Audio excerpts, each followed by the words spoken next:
Famille ivoirienne, c'est deuil d'abord. Écoutons alors le message réconfortant de Tcham Tcham qui dit par rapport aux élections présidentielles qui se sont déroulées en Côte d'Ivoire. Vous savez très bien ce qui s'est passé, le boycott et les Ivoiriens qui ont même cassé les bureaux de vote.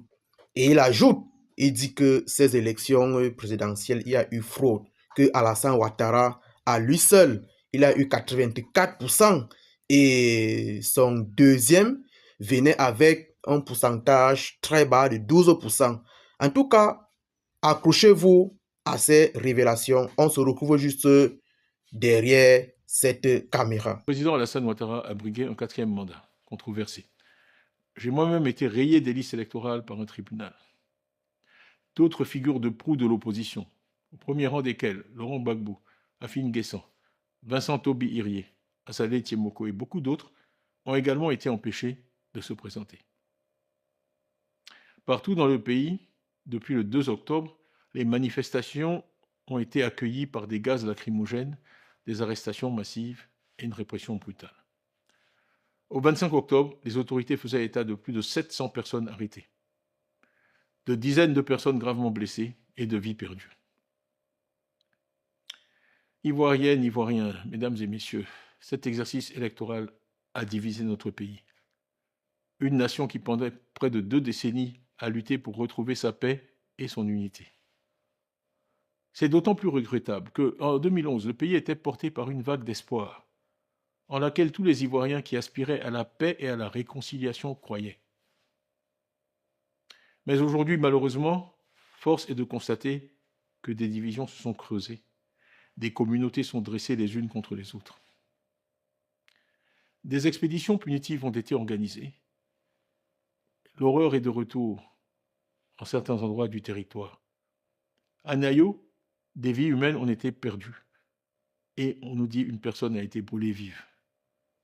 Nous avions pensé que le spectre de ce type de violence ne reviendrait jamais.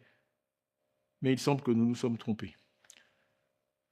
Au lieu de nous rassembler, nous nous sommes divisés autour de cette élection et avons reculé dans la construction d'une véritable nation ivoirienne.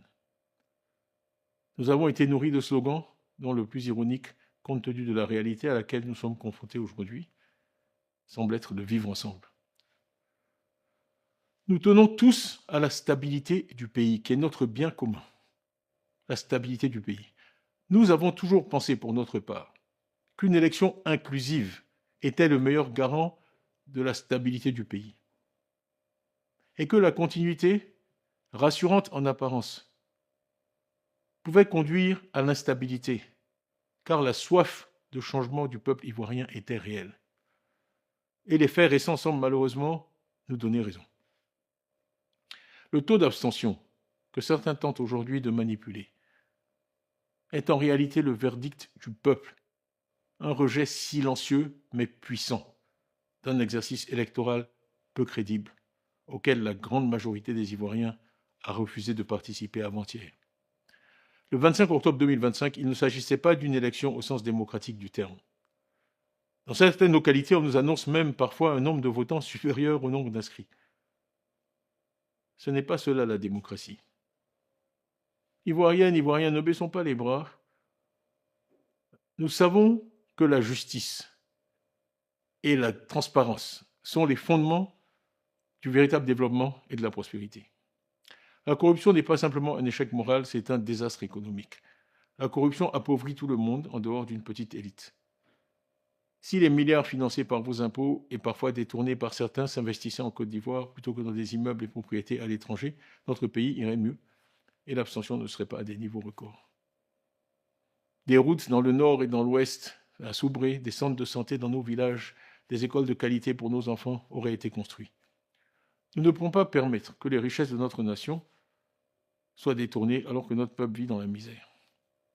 C'est pourquoi aujourd'hui, j'appelle toutes les forces vives de notre nation, les partis politiques, la société civile, les chefs religieux, les chefs traditionnels, les jeunes et les femmes surtout, à s'unir. Nous rejetons la violence. Nous rejetons la violence parce que nous croyons au pouvoir de nos idées, à la force de l'unité et non au langage de la peur ou des armes. Il n'y a qu'une seule façon de vaincre la fraude, la transparence et les faits. Là où règne le mensonge, nous apporterons des faits. Là où règne la peur, nous apporterons de l'espoir. N'ayant pas participé à cette élection, nous ne nous interdisons pas pour autant d'agir. Pacifiquement, courageusement et tous ensemble, nous allons reconquérir notre démocratie. Depuis mon élection à la présidence du PDCI-RDA, j'ai dû affronter une série de procès et procédures. Il semble que nous allions vers de nouvelles procédures me concernant, selon lesquelles j'aurais lancé un appel à l'insurrection le 18 octobre. Je renvoie chacun au message que j'ai publié ce jour-là, message écrit, anniversaire de la naissance du président Houphouët-Boigny, où je disais « Évitons, pendant qu'il en est encore temps, la voie sans issue créée par le règne de la manipulation, de la violence, de l'injustice et de l'exclusion. Jamais il n'est trop tard pour dialoguer, la paix est encore possible. Agissons maintenant, le monde nous regarde, l'histoire nous jugera. La Côte d'Ivoire de Houphouët-Boigny, notre pays bien-aimé, doit rester un pays de paix, pour que l'âme, dans son caveau, du Père fondateur repose en paix. Que la paix soit dans nos cœurs.